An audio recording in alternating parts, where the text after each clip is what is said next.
ছবি তুলতে গিয়ে আমার সাথে এটা কি হলো, আর ওরা দুইজনে এটা কি করলো। হ্যালো, আসসালামু আলাইকুম গাইস, আপনারা কেমন আছেন? আমি আলহামদুলিল্লাহ অনেক অনেক ভালো আছি। তো আজকের ব্লগে আপনাদেরকে স্বাগত। আমি এখন মূলত যাব প্রাইভেট পড়ার জন্য। তার আগে আপনাদেরকে একটা কথা বলে রাখি, যারা নতুন নতুন মিনি ব্লগ দেখতে চান তাহলে এই চ্যানেলটাকে সাবস্ক্রাইব করে রাখেন। তো এখন আমি রওনা দিয়ে দিছি প্রাইভেট পড়ার উদ্দেশ্যে। তো সবাই সাথেই থাকেন। দেখতে দেখতে চলে এসেছি আমাদের চুনটা হাই স্কুলের সামনে। তো আমরা মূলত এখানেই প্রাইভেট পড়বো। তো আমাদের হাই স্কুলটা দেখেন। তো দেখতে দেখতে প্রাইভেট পড়া শেষ হয়ে গেছে। তো এখন আমরা বাজারের উদ্দেশ্যে রওনা দিয়ে দিয়েছি। আর এইদিকে দেখেন আমার ছোট ভাই নাদিম কি করে।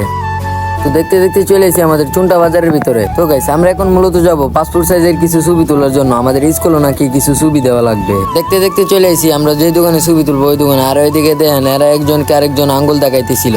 তো আমি এখন রেডি হচ্ছি ছবি তোলার জন্য। আর এইদিকে আমাদের ক্যামেরাম্যান ভাই ছবি তুলতেছিল আমার। তারপর গাইস, ছবি তোলা শেষে এইদিকে আমাদের ক্যামেরাম্যান ভাই আমার ছবি এডিট করতেছিল আর আমি বসে বসে দেখতেছিলাম। তারপর গাইস, ছবি তোলা শেষে ক্যামেরাম্যান ভাই আমাকে কিছু টাকা দিয়েছিল। তারপর আমার রিয়েকশন দেয়। তো গাইস, আজকের ব্লগ এই পর্যন্তই। যদি কারো কাছে ব্লগটি ভালো লেগে থাকে তাহলে কমেন্ট করে জানাবেন। আল্লাহ হাফেজ।